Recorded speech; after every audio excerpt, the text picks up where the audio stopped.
क्योंकि मेंस की ही मेन भूमिका होती है सिलेक्शन लेने में, क्योंकि वो 1500 मार्क्स का होता है और उसी से ही हम अंतिम परिणाम ले सकते हैं। ज़्यादा अपने नोट्स से ही मैंने बार बार रिवीजन किया और आज मुझे सफलता मिल गई है। इंटरव्यू के दौरान जो इस बार सवाल थे वो नॉलेज बेस्ड कम थे। इस बार सिचुएशनल बेस्ड क्वेश्चन दिए गए। जैसे मुझसे पहला क्वेश्चन तो रामलला के बारे में भी पूछा गया था, क्योंकि 22 जनवरी नज़दीक था। मैंने गांव से ही अपनी पढ़ाई की है। मैंने 10वीं अपने गांव से ही, गांव के एक बहुत नॉर्मल से स्कूल से मैंने अपनी पढ़ाई की है। मैं उनसे यही अपील करना चाहूँगी कि अपना सपना देखना ना छोड़े।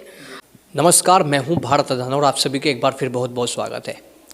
उत्तर प्रदेश लोक सेवा आयोग का परिणाम घोषित हो गया है, जैसे आप सभी को पता है।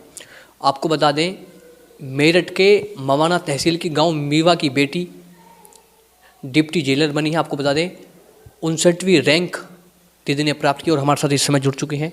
दीदी, बहुत सारी बधाई हो आपको। Thank you sir. मेरा नाम प्रियंका है और मेरा चयन उत्तर प्रदेश लोक सेवा आयोग 2023 में डिप्टी जेलर के पद पर हुआ है।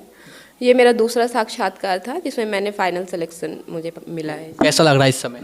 इस समय वैसे तो नॉर्मल ही लग रहा है, लेकिन समाज से बहुत सम्मान मिल रहा है तो उससे थोड़ा अच्छा लग रहा है।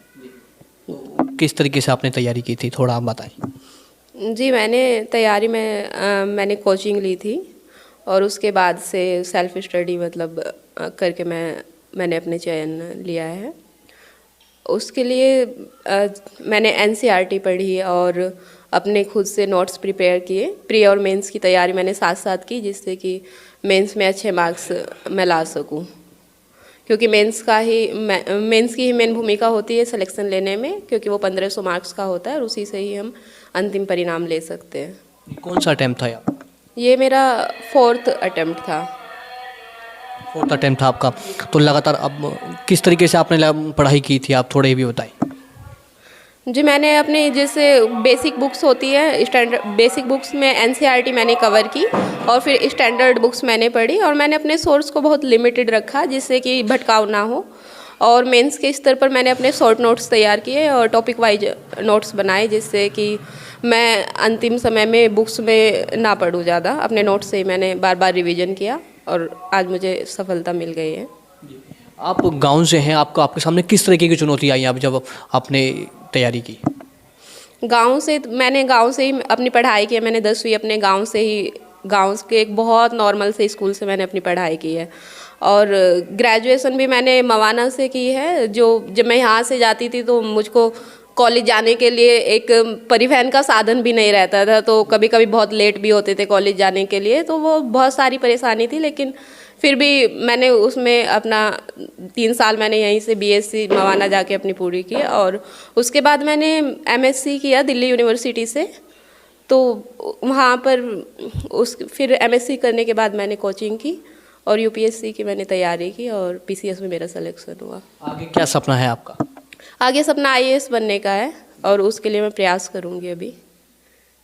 और क्या अपील करना चाहोगे आप, जो तमाम लड़कियां हैं, हम देखते हैं उनके सामने जब चुनौती आती है वो पढ़ाई भी छोड़ देती हैं, और आप खुद गांव से निकलकर आप डिप्टी जेलर बनी हैं, तो आप इसमें प्रेरणा का स्रोत भी बनी हुई है। क्या अपील करना चाहोगे उन बहनों से आज आप? मैं उनसे यही अपील करना चाहूँगी कि अपना सपना देखना ना छोड़े। अपने पेरेंट्स के मन में ये विश्वास बनाए कि अगर वे पढ़ना चाहती है तो उन्हें पढ़ाए। वो इतना विश्वास उनके मन में काबिल हो कि मेरी बेटी जो है वो पढ़ना चाहती है, और अगर विश्वास होगा पेरेंट्स को तो वे बाहर भी भेज के पढ़ा सकते हैं। मैं भी छोटे से गांव से निकल के, मेरे पिताजी ने मुझको दिल्ली भेजा, तो ये भी एक बड़ी बात थी मेरे लिए, वरना मैंने कभी सोचा नहीं था कि मैं दिल्ली जाके इस तरह पढ़ाई करूँगी। एमएससी के लिए मुझे वहाँ पे भेजा गया था। तो मेरा यही मानना है कि बेटियों को अपने पेरेंट्स से बात शेयर करनी चाहिए और अपनी हर बातें उनको बतानी चाहिए, और पेरेंट्स से भी ये निवेदन है कि अपनी बेटियों को पढ़ाए, क्योंकि बेटियां जो है एक परिवार के साथ साथ दूसरे परिवार को भी शिक्षित करती है और वो समाज का एक ऐसा हिस्सा है जो आने वाली पीढ़ी को शिक्षित करता है। तो बेटियों को पढ़ाए और उन पर विश्वास बना के रखे, मेरा यही मानना है। और लड़कियां अपनी पढ़ाई पर ज़्यादा ध्यान दें, तो मैं यही कहना चाहूँगी। जब आपका इंटरव्यू हुआ उस दौरान आपसे किस तरह के सवाल किए गए, थोड़ा आप बताएं। इंटरव्यू के दौरान जो इस बार सवाल थे वो नॉलेज बेस्ड कम थे।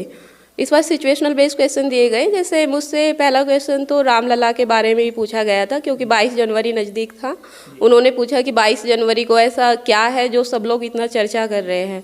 फिर उन्होंने उस बारे में कि आपको मतलब नहीं लगता कि रामलला की स्थापना एक धार्मिक जो है मुद्दा होगा, वो हिंदू धर्म को प्रमोट कर रहे हैं, उस बारे में उन्होंने मुझसे सवाल पूछा। और महिला सशक्तिकरण के बारे में पूछा कि घर में महिलाओं को ही पैसे उनके हस्बैंड या कोई भी महिलाओं को देते हैं कि घर के पास कि सारी महिलाओं पर सब काम तो महिलाओं से पूछ के करते हैं, कि ऐसा क्या है कि जो महिला सशक्त नहीं है। तो उस बारे में पूछा गया था, क्योंकि महिलाओं को निर्णय लेने का अधिकार तो नहीं होता, बेशक उनके पास पैसा रहे, वे खर्च तो उसमें नहीं करती। और एक क्वेश्चन मुझसे ये भी पूछा गया था कि यदि आपको एसडीएम बना दिया जाता है तो और आपके जो अंडर में कोई कानून गो है महिला और उसके साथ कोई तहसीलदार मिसबिहेव करता है तो आप क्या कार्यवाही करेंगी, उस बारे में मुझसे पूछा गया था। तो उन्हीं मुद्दों पर काफ़ी देर तक चर्चा होती रही थी। और अभी और तो मुझको इतना याद नहीं आ रहा है। सारे क्वेश्चन सिचुएशन बेस्ड थे। और भ्रष्टाचार के बारे में पूछा गया था कि आप भ्रष्टाचार को कैसे दूर करेंगी शासन में आके, उस बारे में मुझसे पूछा गया था। जो पीसीएस की तैयारी करना चाहेंगे उन्हें आप क्या टिप्स देना चाहोगे? पीसीएस की तैयारी के लिए सबसे पहले तो यही है कि अपना एक बेस स्ट्रॉन्ग करें। आप एनसीईआरटी से पढ़ाई शुरू कीजिए, करंट के मुद्दे देखते चलिए और प्री और मेंस की तैयारी साथ साथ कीजिए। और ये ना हो मतलब कि शॉर्टकट मत अपनाइए, क्योंकि प्री के बाद मेंस के लिए बहुत कम समय होता है। पॉइंट वाइज नोट्स बनाइए और अपने सिलेबस के अकॉर्डिंग प्रीवियस ईयर को पेपर को देख के ही तैयारी शुरू कीजिए। किस तरीके से पढ़ाई उनको करनी चाहिए? हम देखते हैं कि 8-8, 9-9 घंटे भी लोग पढ़ते हैं। मतलब किस तरीके से एक स्टूडेंट को पढ़ाई करनी चाहिए? पीसीएस के एग्ज़ाम की तैयारी करिए, और भी एग्ज़ाम की तैयारी करते हैं छात्र, तो किस तरीके से तैयारी करनी चाहिए उनको? सबसे पहले तो अपना एक एम निर्धारित कीजिए कि मुझे ये मतलब इस फील्ड में मुझे करना है। उसका सिलेबस देखिए, उसके अकॉर्डिंग अपना बुक्स को जितना लिमिटेड रखोगे उतना अच्छा है, क्योंकि एक बुक को 100 बार पढ़ो और 100 बुक को एक बार पढ़ो, तो एक बुक का रिवीजन बार बार करें तो सफलता मिल जाएगी। और पढ़ाई को जो है लगातार करनी चाहिए। ये नहीं कि अब एग्ज़ाम आ रहा है और एक महीने बाद एग्ज़ाम है और हम तभी पढ़ाई करेंगे, तो वो सब नहीं करना है। पढ़ाई में एक कंटिन्यूटी बना के रखनी है और अपने गोल को हमेशा रखना है कि आगे कि हाँ मुझे ये बनना है। और मोटिवेट अपने आप को खुद ही मोटिवेट कीजिए, क्योंकि दूसरों का दिया मोटिवेशन सिर्फ 1-2 दिन के लिए रहता है, वो लगातार नहीं रहता। तो इसलिए मैं तो यही कहूँगी कि अपना मोटिवेशन खुद को बनाइए और अपनी पढ़ाई पर पूरा ध्यान दीजिए और आपको सफलता ज़रूर मिलेगी।